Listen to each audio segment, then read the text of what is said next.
Hi ma'am, ay ginimsiwa ngang ching. Ngasi joma puduna lai average ki puduna lai kadoga bitam da shi yang ka jai mamang da thaga kre aina just check to ni MTS ki 2024 ki hangi ba question ji adai nga hagai talak di SSC ki GD tak ne da shi question ji yawram me marak da jai no ngang chung da ai gre do khara confusion pe yawe adu dunai amon na thagalak bani hai bam ga ji na kashu mai manati yam lai na dum hot pe ye ko adu khara confusion abodo ai bajai hai gi question ja hana par ke that 15 kg rice costing 60 per kg 8 kg rice costing 55 per kg are mixed with 7 kg rice costing 40 rupees per kg find the per kg price mixing rice hai sai mix tor kan price average to putho na hai sai che ko atopa am ka de tai na te ba magi pulak oina pitho me pulak pitho me adu do si de pitho te ba 15 kg ji man leiba pa me ba costing to pa me kya na par kg de 60 ne adu kya no 60 pi da re di 15 kg ki je kya na putho kadam ne atopa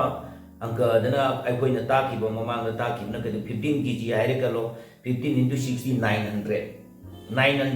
total na piram me adu si de piram de bai wa ne adu mai putho hot ka da mani yam na lai ko ne ha ba dai yam lai ba to dai hai ke 15 kg man rice lai ba pa me par kg da kya pi gi par kg da kya no ba se pi ri par kg da kya 60 aham ba gi 60 ne ba adu ai ba tar ga di man 15 kg lai ya ai tar gi 15 into 60 kya tar hai समझ ले 900 तारे second माना मु अहम बजिना 50 लाए second माना मु 8 kg लेबो पामे अदो kg द क्या 55 है ने अदो माना 8 kg लेबो पामे पर kg द क्या पी गे है बकु 55 पी रे अदो इतार 8 into 55 क्या तार गे बा कोई न into तो मतम दा अदो इतार 44 तारे 440 तारे chini mana ngasai leiba matam da second mana mu kg atai mix to tok 7 ji mu leiba pa me 7 ji par kg da kya no mana pi hari sida par kg da kya 40 pi hari adoi tadi 7 into 14 into doro kya tare 728 adoi tare 280 tare Shineva Masai Mana Pyramid. Adu Mamang the Pyramid Mana 900, 440, 200 P what Mana plug total pyramid total Pido. Adu Ibatara the share 15 kg legam to the par kg 60, adu then 15 into 60, 900. 8 kg legare, kg in the piano 55, adu 8 into 55, 440. 7 kg legare, adu the par kg the piano 40, adu 7 into 40. C अदुदी total मान के जी जी लेबा क्या न पामी सी ये ngasi 16 अदुदी 15 300 30 sorry 30 kg ni ko I di ani si total plus to 15 8 7 30 means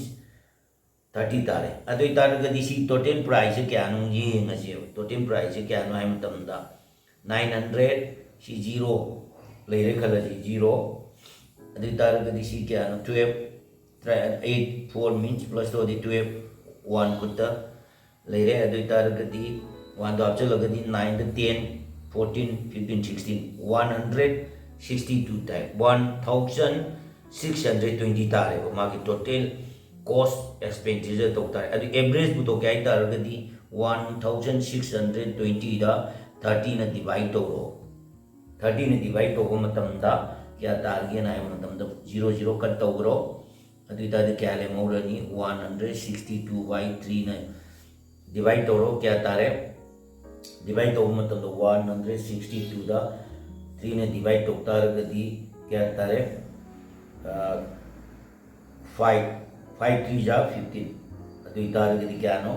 1 सी 2 बुटर 4 अदुता द 4 in 4 3 जा क्या नो 12 0 अदुता दी मागी कट तो गदी 54 अदुता गदी एवरेज से क्या no 54 Sini. Ado answer je karamba chume B. Si akoi second kuntra da hotpa yaba angkane. Ado angang aina question je muda angang khara ka hol angang karamba hoti aina check tore mane. Sumaina sadu hot ka dabani ado second kuntra do pe question je ho da jawab ke aroi ba da jawab ke na koi na knowledge pangboy target like toromo subscribe toromo comment piromo matangi question mo ngai